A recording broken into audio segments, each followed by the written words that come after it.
Samasta Jana Kalyane Niratham Karunamayam Namami Chinmayam Devam Satgurum Brahmavidvaram.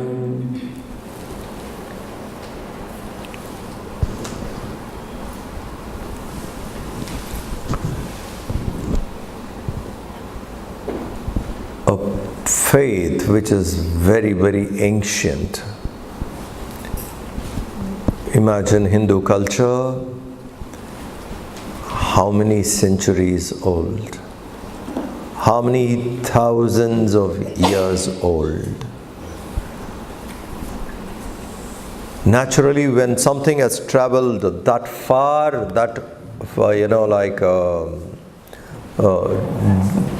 number of years of travel, it will always have various additions to it. At different stages, different people will come. People may find it very authentic and add to it. That way, if you see today when it talks about Krishna, etc., we have too many people speaking and referring to Krishna in different sources. So what should we first see as authentic? Ramayana, for example, Valmiki Ramayana is authentic. Anything which is told in Valmiki Ramayana, we have to consider authentic. If anything which is told in other Ramayans, which is in line with Valmiki's Ramayana, then that is acceptable. The spirit of Valmiki Ramayana should be seen very clearly. Similarly, for Krishna, the sources are Bhagavatam and Mahabharata. These are the authentic books. Anything which came afterwards could be different writers writing. Folklores can be built around. Now you understand, folklore also plays a very, very vital aspect to our culture. Because in different villages they sing and different, it becomes easy to enact. So they add something, keeping the stage, various things. So sometimes stories which are there in folklore, people think is original. So we need to go back to the sources, particularly in today's context, in different varieties of interpretations which we have, we need to stick to. When it comes to Krishna, we need to stick to Mahabharata and Bhagavat. These two sources would be the most authentic. Now, based on that, when we start looking at Krishna's life,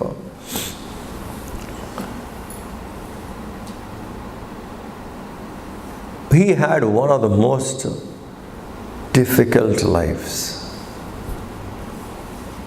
but he never showed it that way. When Vyasa also painted Krishna in such a way that only thinkers can know how deep and difficult life Krishna had. For all others, it would have been, portrayed very fun-filled life of pranks and, it's more than that. Born in a prison, journey begins there. Immediately separated from parents, brought up by somebody else. And that time also, when he was brought up by somebody else, constant trouble because of him to that village. Now people won't know what to do. The village gets disturbed for hosting the Lord. And constantly he was troubled. He has to handle it by himself because there was no one else. As a child he did. Managed Kamsa. Then when he grew up, his vision was very clear when it came to Dharma. Krishna's clarity on Dharma was so perfect that he took the side of Pandavas because he found them dharmic and he stood with them.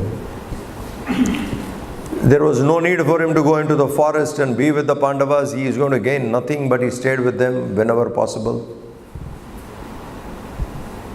And there's nothing for him in that war. He entered into that war. Personally, there is nothing.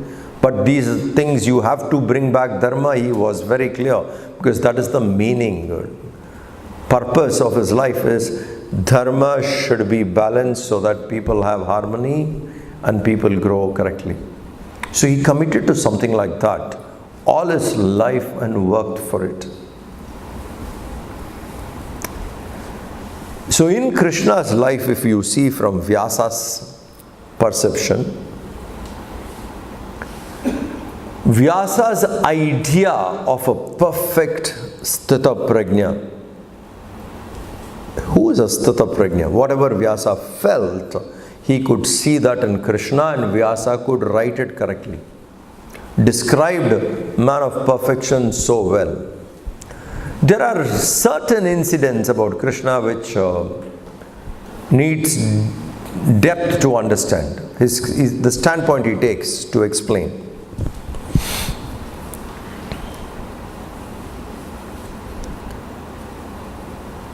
Once, the Pandavas, when they were in exile, 12 years of exile and 13th year of incognito. So they were moving from place to place and all that, and they reached the outskirts of Dwaraka.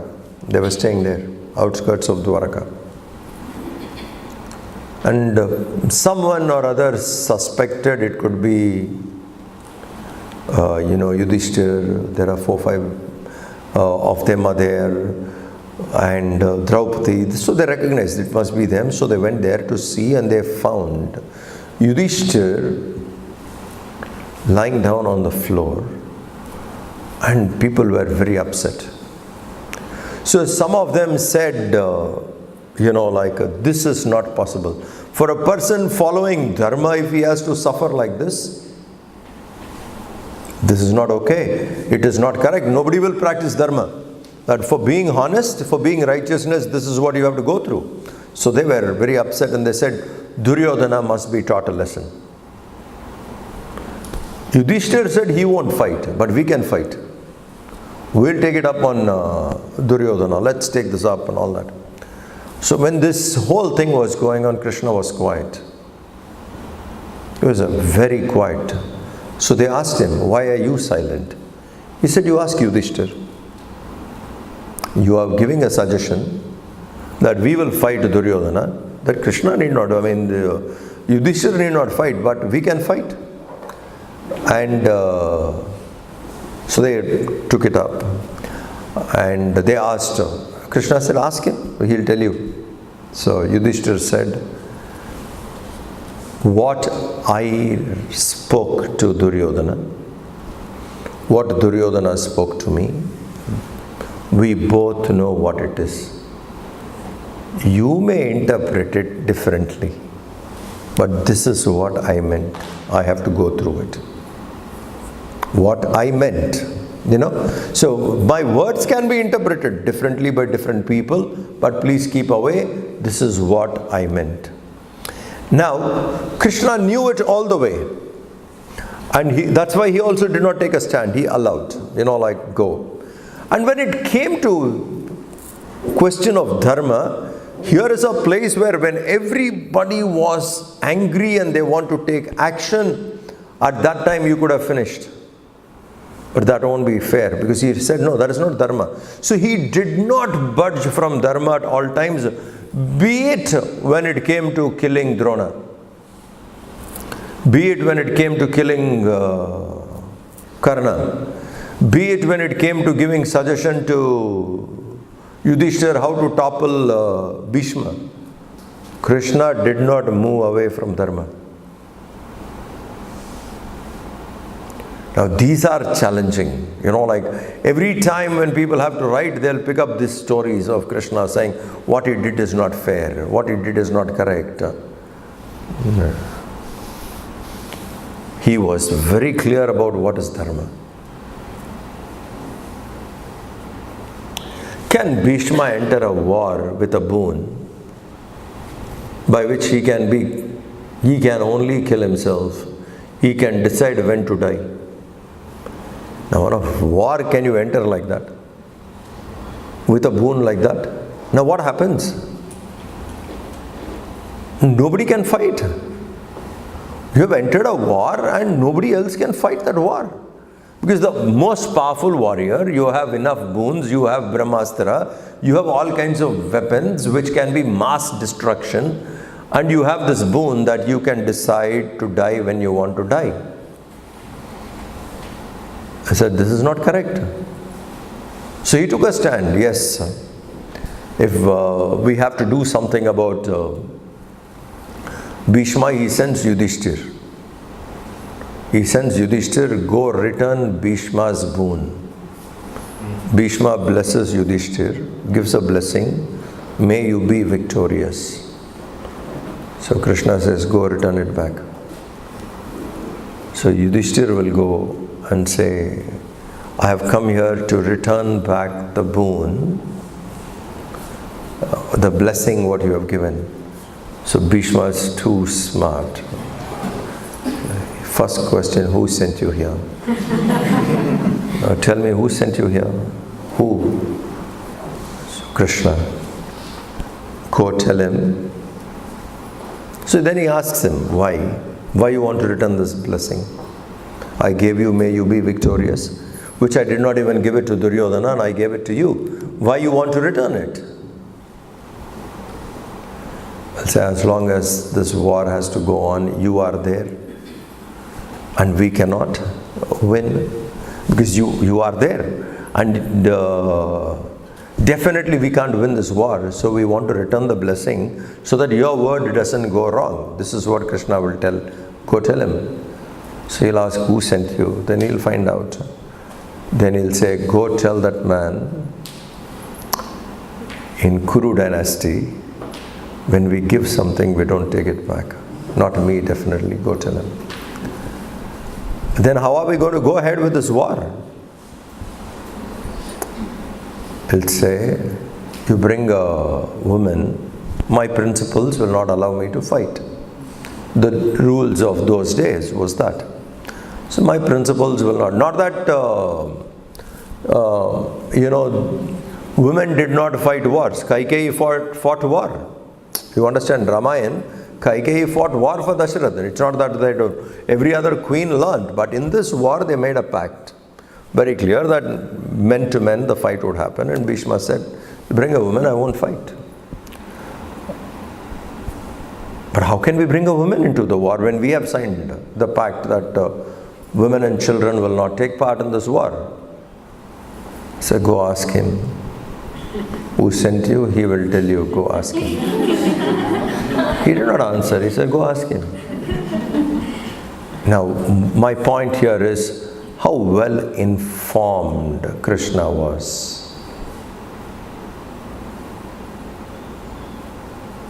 This mind is rare. If you are entering a war, you need to know your strength first.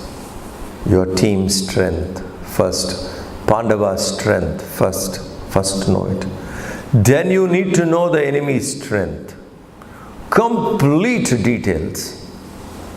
What must be Krishna's method of gathering information? Very clearly, fully informed person. This is where he becomes a very wonderful leader who would know how to strategize and hold on to Dharma. That is the difference. Krishna did not compromise on Dharma. He understood the cunningness of Shakuni. He understood various other deeper issues, and he knew how to tackle it without giving up on Dharma. So they go. Pandavas go to him and say, what to do now? So he will say very clearly, take Shikandi to the war. No, but Shikandi is not a woman. He said, no. Shikandi was born as a girl. She was a woman earlier, not even a woman. She was a child. And then she changed her gender to a man. So you bring him, I know Bhishma will not fight. Now, why did Bhishma also accept it? Bring a woman? Because he knew Krishna has suggested. Bhishma knew Krishna.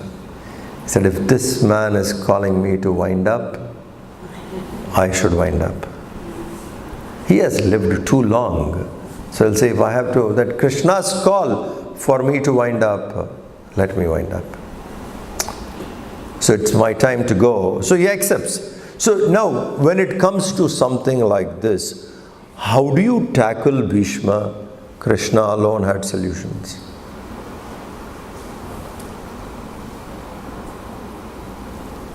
How to tackle Drona?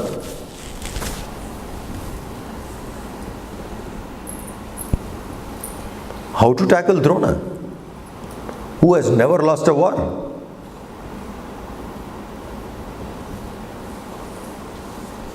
He straight away says, Ashwatthama is dead. Say that. Hey, no, how can you say that?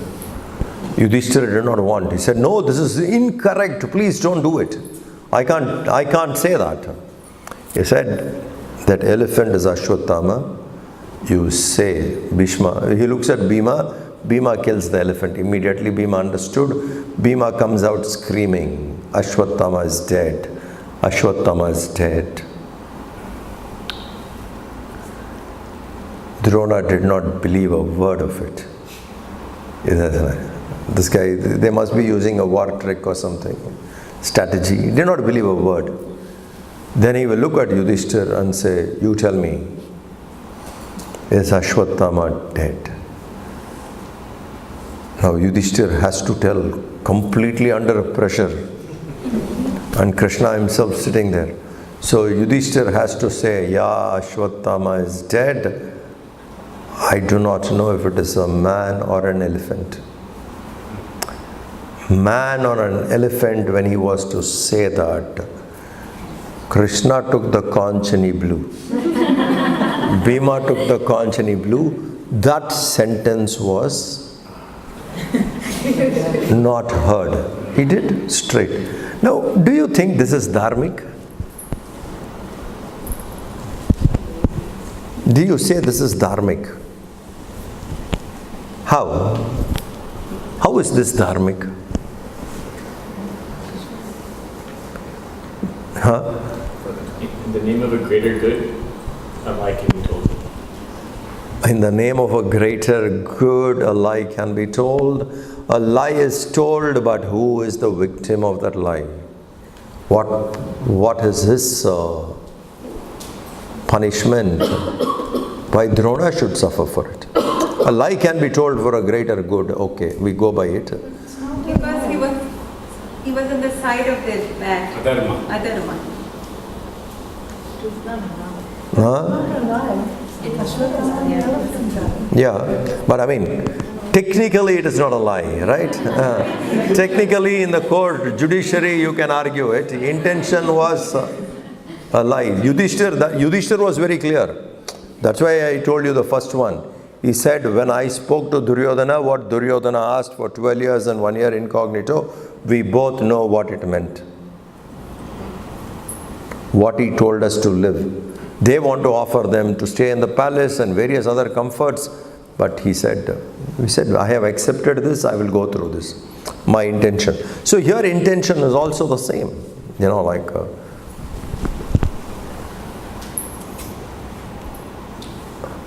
but why? Is that fair on Drona? A lie of that kind, is it fair on Drona? He was too attached to his son. He had many chances to come to the side of Dharma also. Did he not do the same thing to Ekalavya? Is that the settling? No, karma I'm saying, you know, like, you see, no. 10 days of the war rules were followed. When Bhishma died, Drona became the commander-in-chief. Under Drona's leadership, war rules were broken by Duryodhana. Bhishma did not allow it at all.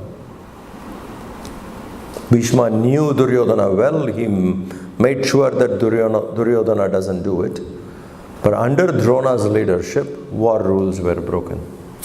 They fought the war after sunset, which the agreement was, we will not do it. The death of Abhimanyu, 7 into 1, 7 warriors, Drona was there, one of them, and he was the commander-in-chief. See the law broken. So he says very clearly, Krishna says very clearly, in war, if someone breaks these kind of rules, the rules are no more applicable. And he knew pretty well that this will destabilize Drona completely because he was attached to Ashwatthama. Is that correct? That you come to a war, how many warriors have died? How many mothers would have given their sons? How many people would have lost their family members in a war? And when it comes to your son, he is dead, you drop arms. So what were you fighting this war? One, under your leadership, the rules were broken. Second, for whom were you fighting this war? That one information like this, you drop everything and sit quietly. He knew Drona would not continue. How well Krishna must be informed. Because there's no other way. Arjuna has to take it up, and Arjuna can't take Drona that way. And Drishtadyumna was born to kill him. And he would say this, tell this lie. Drona drops weapons, saying, I'm done with this war. Hey, you're the commander-in-chief? Your son dies and you withdraw from the war. He says, I'm now not part of this war anymore. And he'll drop the arms, saying, enough. Now I'm sitting for prayer. Over with the war. He knew the opponent's strength. He knew the opponent's weakness.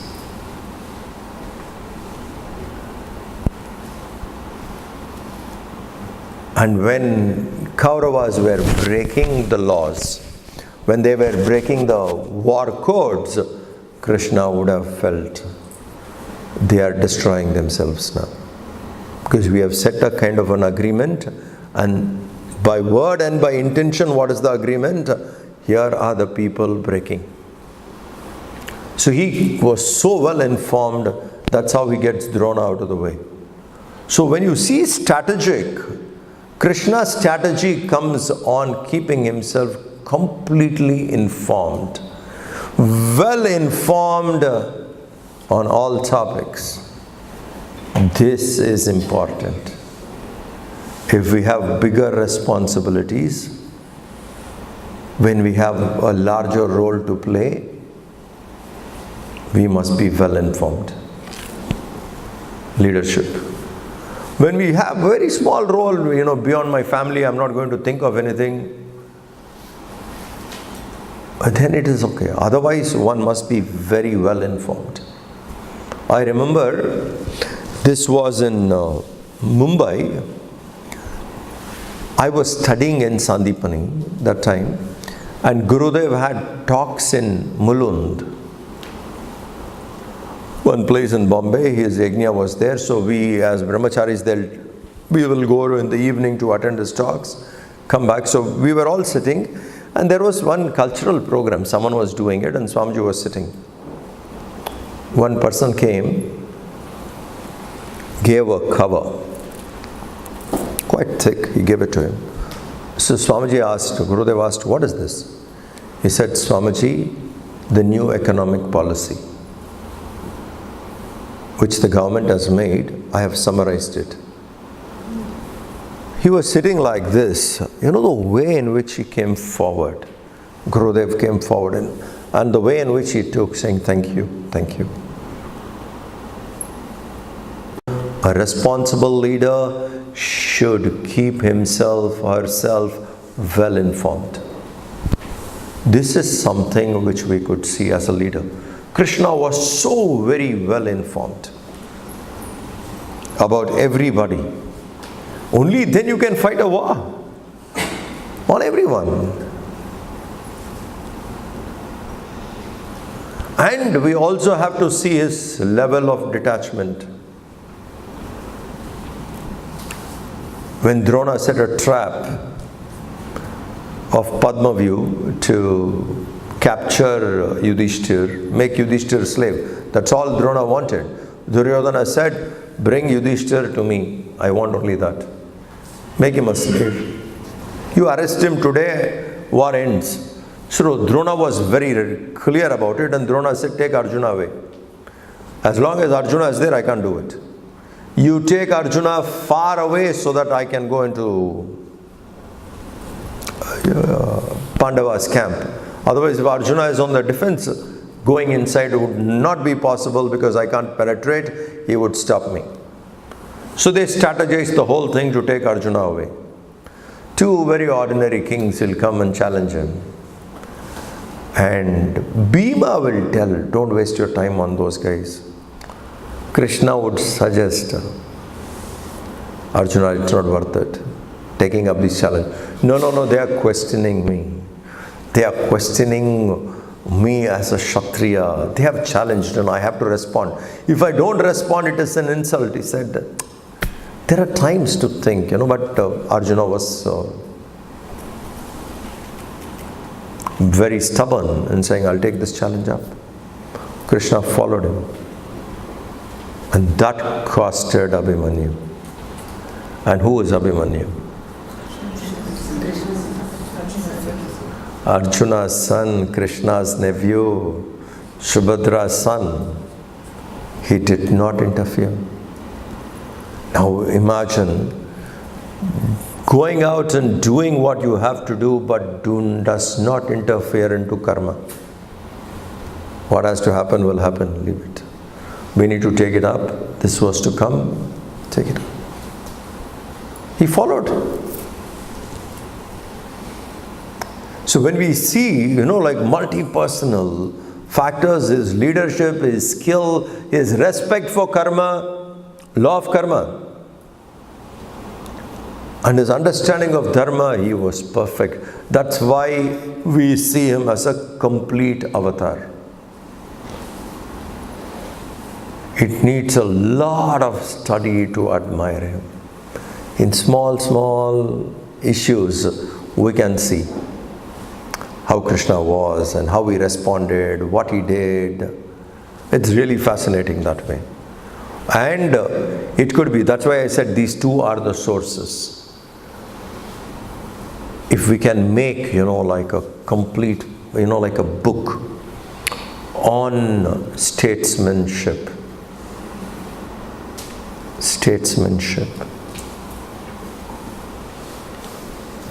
Something like ethical statesmanship, dharmic.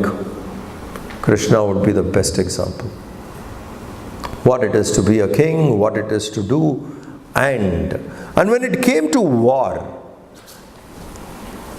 you must read what Emerson has said, David Tharu has said. These are very fascinating comments they had on the Gita.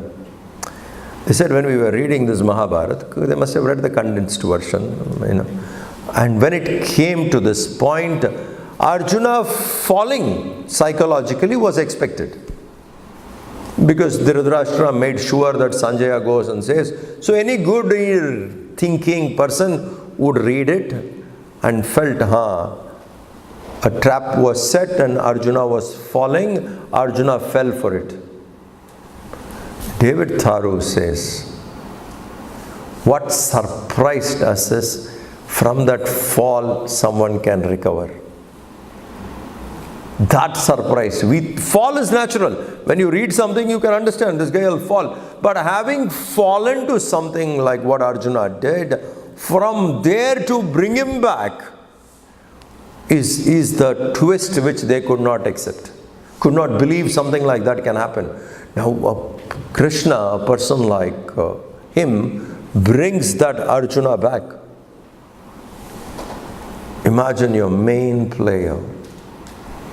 You depend on him for Dharma, and the opponent demoralized him before the war.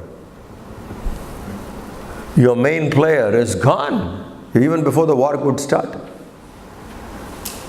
How many people would even come out of a situation like that?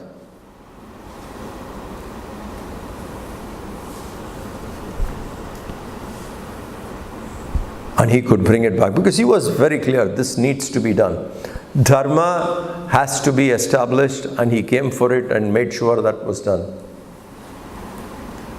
And the best comment, what he told Gandhari was, Gandhari cursed him.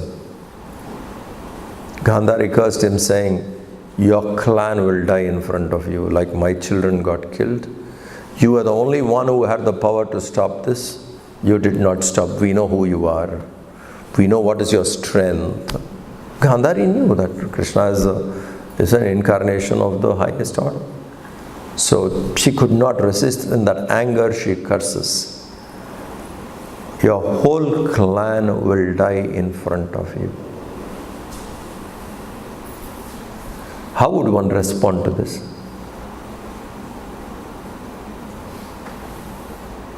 How? Think. You know how Krishna responded? Thank you, O Mother. I had no idea how to fix these guys. They were drunk and they have lost themselves. No dharmic value. So I had no idea how to do it. This curse comes handy. Now, your own clan of people, look at his detachment. You must listen. I would suggest that sometime today, not today, you get this copy, Gurudev's talk on Krishna Avatar. It is an audio talk. Audio talk. His talk on Krishna Avatar, Volume 1, Volume 2. The most fascinating talk. CCMT has this. If you can get an audio tape of this, it would be really good. There he mentions this, what I told you. The way in which he accepts saying, I had no idea how to do this. The Yadavas were so haughty and they were like arrogant, tyrant and following no values. I had no idea how this is going to happen. Now I understand how things fall in place. They need to go and you have cursed. Now this is the level of detachment. Not that he had, you understand, a great attachment for his people. He did not. He was not holding on to anybody. Probably if we have to understand Krishna, you have to understand aloneness. Very alone he must have been in that war. Very alone he must have been throughout.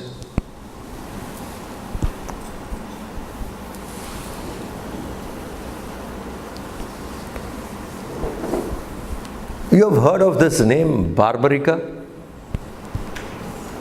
Barbarica? Yes, no? Yes. Is it Bhim's son? Bhim's son? Grandson. You all didn't tell this to children in your summer camps. Barbarica is Ghatotkacha's son. And here we see Krishna. And Vyasa also. Vyasa the storyteller, Vyasa the author, Vyasa's insight, Vyasa's wisdom is awe. Barbarica was heading towards Kurukshetra from Hastinapur. From that side he is coming. So Krishna meets him on the way and says, where are you heading? To Kurukshetra.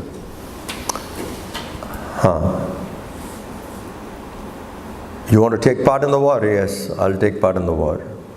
What are you going to do? I'll complete this war in 3 arrows. Barbarika, Ghatotkacha's son, Bhima's grandson, saying, I'll finish this war in 3 arrows. What are the 3 arrows? What do you mean? How? He said, my first arrow will mark a circle. Nobody can go outside it. They would be fenced. That's it. Once I shoot that arrow, everybody will be inside that. Nobody can escape. My second arrow will target who all I want to shoot. Kaurava army will mark everybody. Third arrow, I'll finish them. They're over. Can you imagine few thousand years ago talking something like this? Warfare. Today we have, right? From one continent you can shoot, mark a particular target, and the war is heading into biological DNA. Now there can be bacteria set to destroy a particular DNA. We are heading somewhere there now. Imagine those days that he would mark them. That's it, and they cannot escape. So first arrow, everybody is circled. Second arrow, mark the target you want to shoot. Third arrow, shoot. Mark and delete. Barbarika would say this. But Barbarika had one small problem. You see Vyasa's storytelling. Barbarika had a problem. He promised his mother, and his mother, that is Ghatotkacha's wife, she thought the Pandavas are less in number, they will lose the war. So she tells him, you have to fight the losing side. Okay. Thinking Pandavas will do, you must always support the losing side. Now he makes a promise. Now this story is very interesting. There's a lot to contemplate on it. Think about it. He makes a promise. So if he comes to the Pandavas side, the Kauravas would be losing.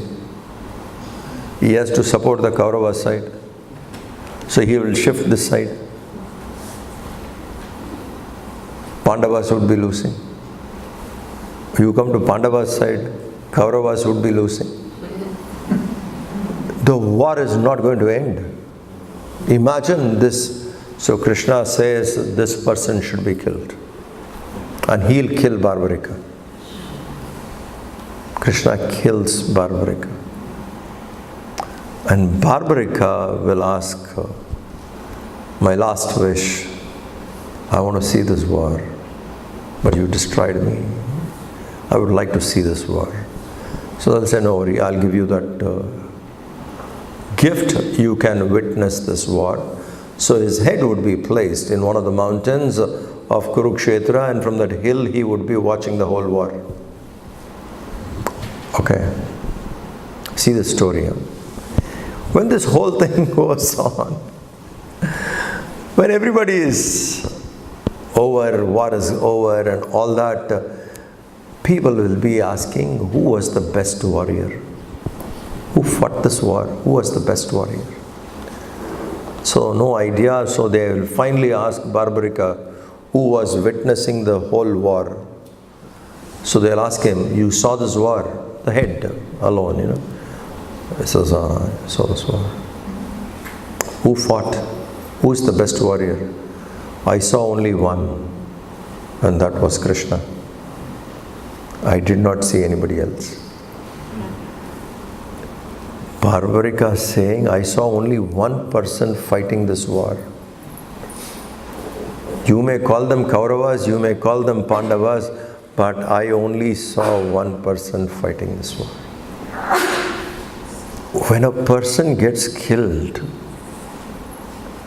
by Krishna, the Paramartma, the Supreme, what would be that person's position? And this is the best answer. Look now, Vyasa, the storyteller, brings in one character, and how he finished that character. Look at the story finish. What an end to Barbarica. He saw Krishna in all the warriors. Who fought the war? There was only Krishna. I didn't see anyone else. Was there anybody? I saw only him. And who actually fought the war? Either side. So the signing off of Barbarica was realization. And if Barbarica was there, this war would not end. You keep jumping from side to side with that power, it doesn't end. So when it is required to take action, what he felt is the right thing to be done, he did. And which level Barbarica was raised? To see oneness in the whole life there. That's why even Ravan attained moksha, because Ram destroyed him.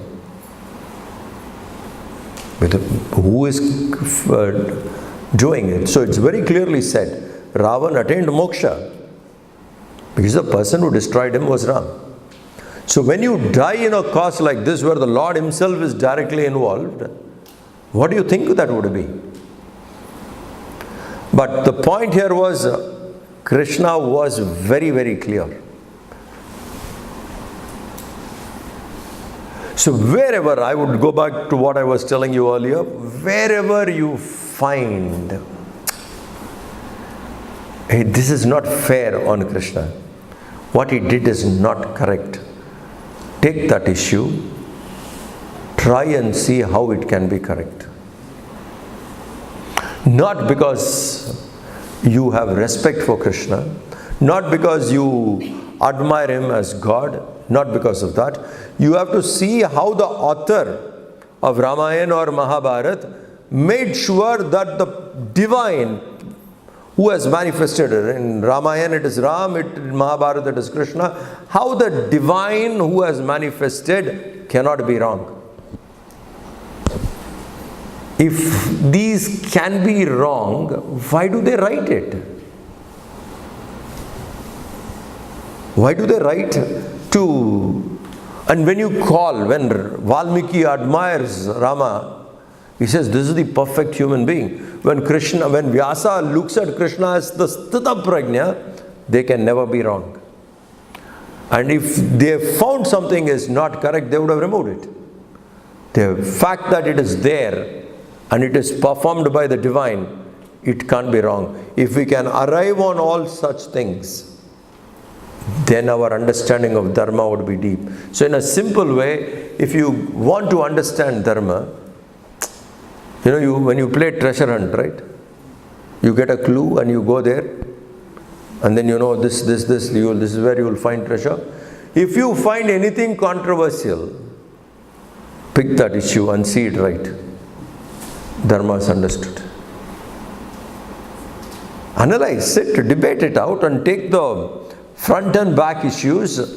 This birth and earlier birth, various reasons. It can't be understood by one incident. We are very good in judging something based on one incident. We need to see a chain of events. Mahabharata will explain all that. How this is right. So it's a very fascinating way to look. And he was of that kind.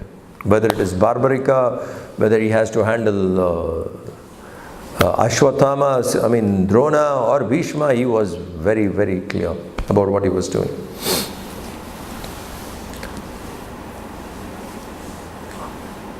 After Drona's fall in the battlefield, this is interesting. It also shows Krishna's patience. How patient Krishna was. After Drona's fall, Karna becomes the commander-in-chief. Kaurava's commander-in-chief is Karna. Karna made a promise to Kunti. I will kill only Arjuna. All 4 others I will spare. I will not kill them. He gave a word. So it so happened that one day he met Yudhishthir in the war, and they fought this war, Karna and Yudhishthir was badly wounded. Karna could have killed him in no time. He spares him, saying, go. Now, how much it must be hurting Yudhishthir to keep that life at the mercy of Karna. You are alive at the mercy of Karna. Yudhishthir was really feeling bad, even to live, and he was wounded. So the Karna will tell the charioteer, take him and go. And Arjuna was fighting elsewhere in the battle. This is on the 15th day of the war, and it is from Mahabharata, original text. So the news will reach Arjuna that Yudhishthir is badly wounded. So immediately Arjuna will say, let's go. Let's meet Yudhishthir because he's badly wounded, let's go. So they will ask and pull out from the war, and they'll be heading to meet Yudhishthir. Yudhishthir will see Arjuna coming and Krishna coming. And Yudhishthir assumed that Arjuna killed Karna and he is coming to report. Yudhishthir assumed. So as soon as he comes, Yudhishthir will ask him, what happened? Did you kill Karna? I'll say, no, not yet. Karna is there. I just heard you're sick, so I came. Yudhishthir will get angry. Arjuna, there are a lot of things we need to learn from Arjuna. One is promising in haste, and he is well known for it. He will promise in a haste, take a vow in a haste, to suffer in leisure. So when they gave him this Gandiv, when he got this bow, Gandiv is a very special bow. Arrows would never get over. You can keep taking it up. Unending arrows. So when this Gandiv was given, he was overwhelmed, overexcited for receiving. A warrior, naturally. Imagine you get a bow where the arrows are never exhausted. So he'll promise on that bow, if anyone insults Gandiva, I will kill that person. So that's an oath made, so it has gone world around. That if you talk bad about Gandiva, you are invoking the wrath of Arjuna, you can't fight Arjuna. So they all know. So everybody was gagged to say anything about Gandiva. Don't say anything, because Arjuna. Here, Yudhishthir was thoroughly disgusted that Karna spared his life and Arjuna is not taking on Karna. He came here to inquire on, assuming that, like he's coming to inform that Karna is over. So Yudhishthir loses his cool and says something bad about Gandiva. Say, you are useless, your Gandiva is useless. He must have said something. Yeah, like I. 15th day of the war. Okay?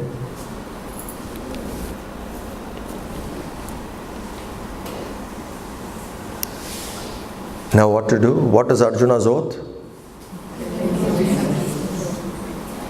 So Arjuna will say, can't you keep quiet?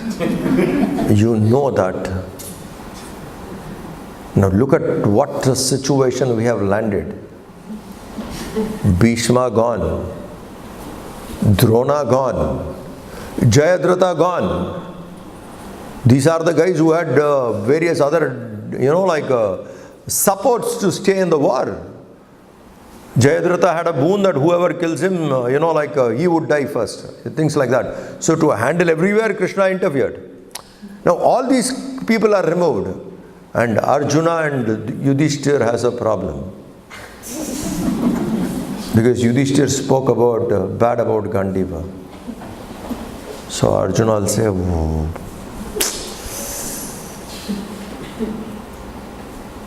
What do I do? This I promised on Mahadev that I'll kill anyone speaks bad about it. Of all people, you have said it now."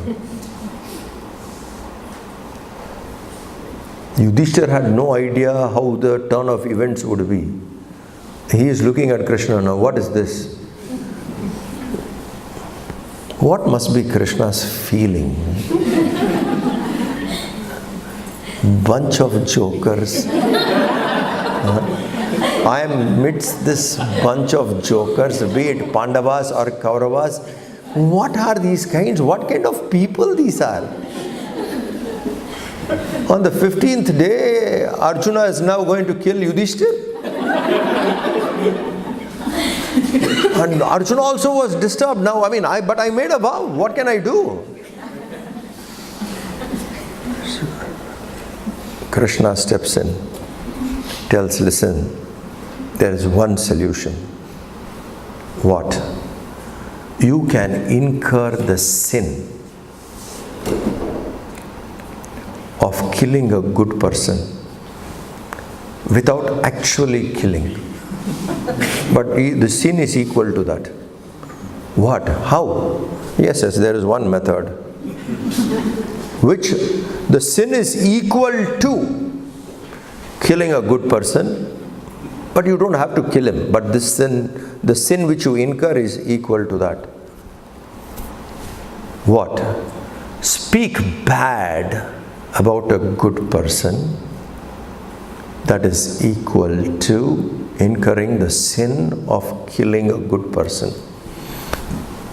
A dharmatma, a noble person, and we go speak all kinds of things about that person, that is equal to the sin which we incur is equal to killing that good person. So Krishna will say, Yudhishthira, come stand here. Arjuna start.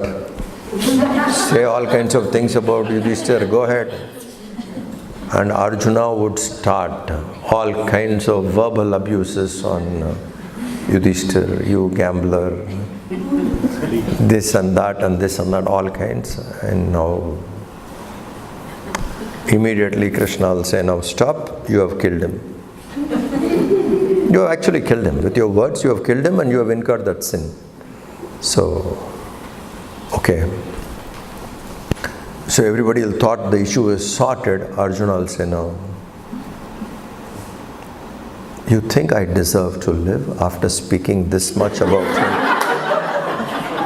He's such a noble man, and I know it in my heart he's so noble. You think I deserve to live? I am committing suicide. 15th day. Now you understand how alone Krishna must have been. So Krishna looks at these guys. Somehow we managed to pull Yudhishthira out of Arjuna's vow and made him understand, and now Arjuna is that it's not worth living any time further because I know what ugly thing I did. He's such a noble man and I said all kinds of things about him. It is so insulting that I spoke about him. I want to commit suicide. Takes off his knife. Wait. You wait. There is a way of committing suicide by not actually committing. There is one way.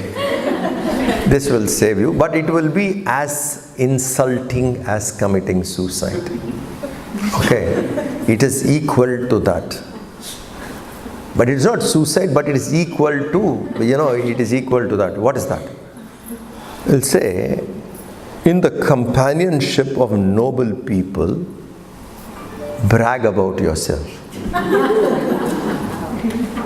Go on bragging, Boast about yourself. Go.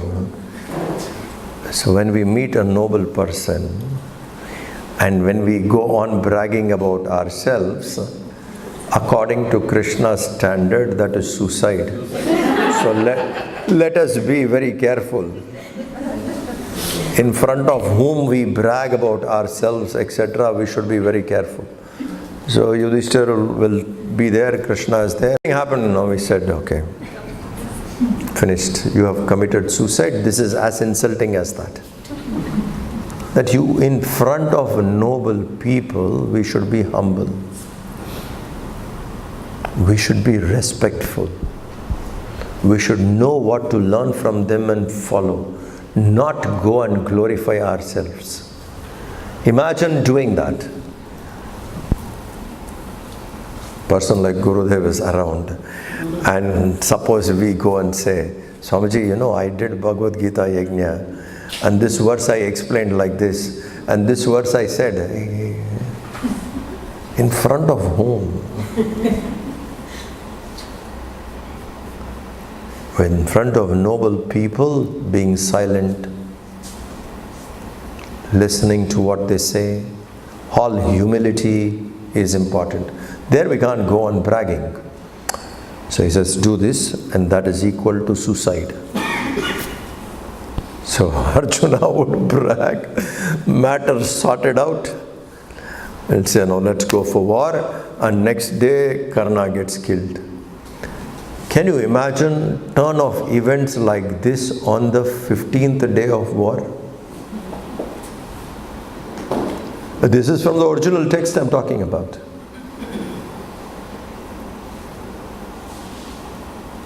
Who Krishna had whom? What was his emotional attachment? To whom? Who could even understand him? How different he must have been moving around. To that which the wise man is awake, we are fast asleep. To that which we are wide awake, the wise man is fast asleep. We are awake to the material world, and this world alone is real for us. This world alone is everything. Everything in this world is what we want. Wise man has least interest to it. So when they move amidst us, do you understand how lonely they should be? Where would you even meet someone of the same vision to understand? Now please think, 42 years he spent his time with people like us. If Yudhishthira and Arjuna are jokers, what level comedians we are? What kind of people we are? They had talent, they were like, we look up to them as heroes. But they had certain flaws, that's all. What are we? And he moved with us 42 years. Don't you think he was alone? Who was there to understand? Who could even understand what he was talking? What was his vision? What he tried to say? To me, the similarity between Krishna and Arjuna would be how a Sthita Prajna moved around in the world, hardly anyone to acknowledge and talk about. They must have done things with complete detachment, absolutely alone. What kind of things we also asked Gurudev? What kind of things we have discussed with him? Did we ever understand what he was teaching? Swamiji could have finished a brilliant lecture trying to lift everybody up. He comes down, we would have asked him something completely ridiculous, completely mundane. What he would do? Imagine. And we don't even know. You understand? It's not that we are asking deliberately. In our knowledge, that is all we had. Where he was and where we were.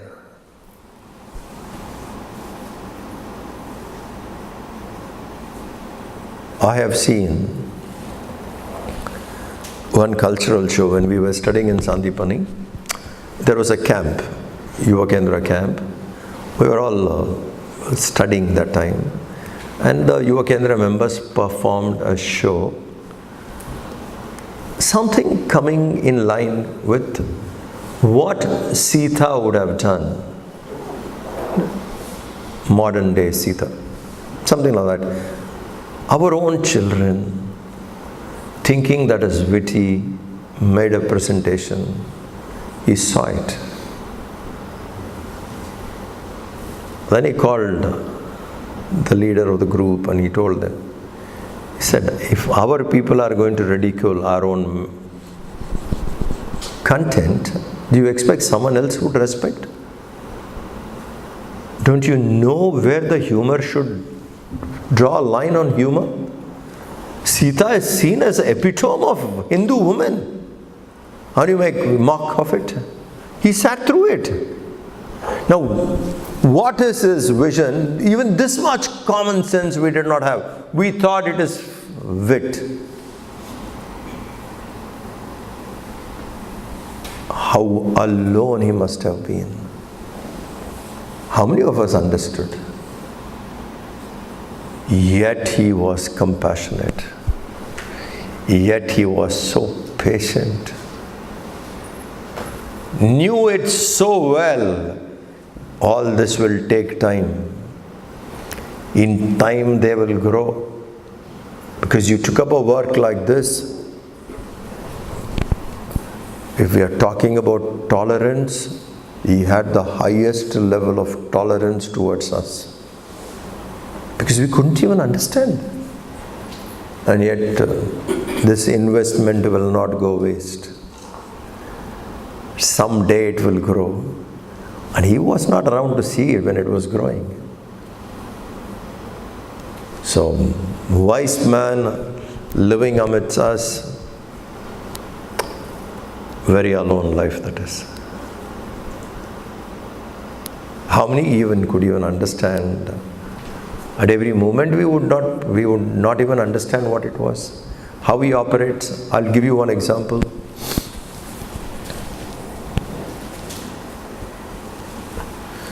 The Nambudri, the priest of Badrinath temple, came, met Gurudev and he said, Swamiji, we want to form a trust by which we can take up facilities in Badrinath. Badrinath, for those of you who do not know, is one corner of the Himalayas close to Chinese border. Indo-China border, Tibet border. So Shankara found a statue of Bhagavan Vishnu lost in the river. So he brought that statue back because there was some religious war, they want to demolish it. So the priest, all they knew is to hide it. They tied it to a stone and dropped it into the river. Because that time the Buddhism took over and they were going. See, most of these lying Buddhas, you understand, were all Vishnu temples. There are evidences for that. So why is Buddha lying down? Where did that idea come from? You go to Angkor Wat, it's a proper Vishnu temple, later converted to Buddhist temple. So that kind of a thing was there, so Badrinath statue has to be hidden. Shankara in his meditation found it. In this part of the river, the original idol is there. So he went, told people, picked it up and he established it in Badrinath, which is one of the boundaries, Indo-Tibet, China boundary, temple. And it's one corner and facilities are very less and all that. So this Nambudiri, the priest, came to Gurudev saying, with a lot of pilgrims coming, we need to do something here. I want you to be the president of the trust. He requested him, saying, be the president of the trust. Swamiji said, I'll get back to you on it, and must have sent him. And he wrote a letter to this Nambudiri. And who are the other trustees? Chidananda Swami of Divine Life was asked to be a trustee. Chandra Saraswati of Kanchi Mat was asked to be a trustee. Pejawar Swami of Vishweshwar Tirtha of Pejawar Mat, he was asked to be a trustee. You know, these are the people, and Gurudev was to be the president. He wrote back a letter. This was towards late 80s or early 90s. 90 must be. He said, I'm too old to travel even to Badrinath. I can't make it. Going there is not possible. It's out of, how do I come there? So I am not accepting the role of president of this trust. I'm not accepting. And as my age doesn't permit me and health, it doesn't permit me to come there, so I'm not accepting it. You can keep me as a regular member, but not as a trustee. Committee members, you can keep my name. And he wrote, and he asked Siddhabari Trust to send him 2.5 lakhs donation. 2.5 lakhs donation at that time was very high money. 2 lakhs, I think, yeah. 2 lakhs. Send 2 lakhs.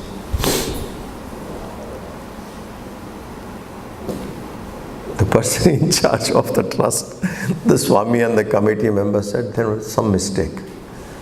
He is not accepting as a trustee. Forget president of the trust. He is not even accepting as a trustee. He just wants to be a member, but saying let us give 2 lakhs of rupees.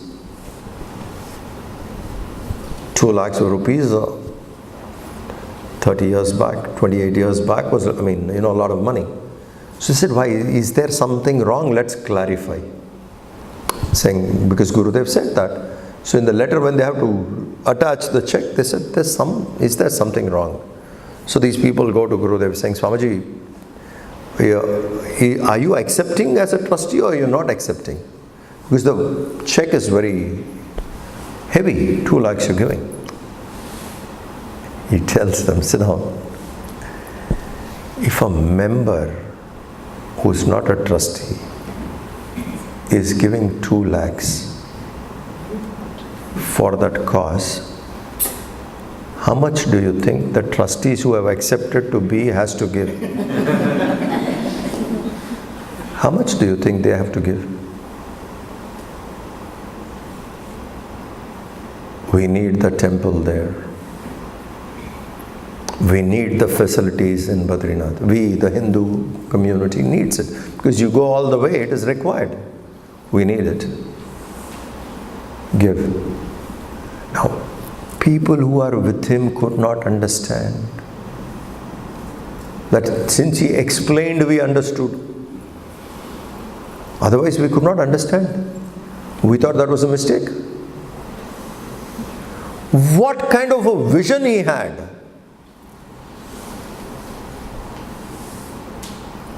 We couldn't understand.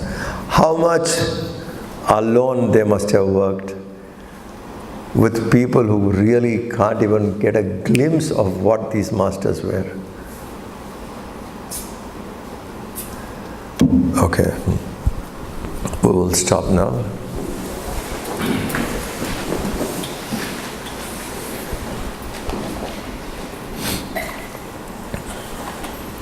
Om Shanti Shanti Shanti. Hari Om Sri Gurubhyo Namaha. Hari Om.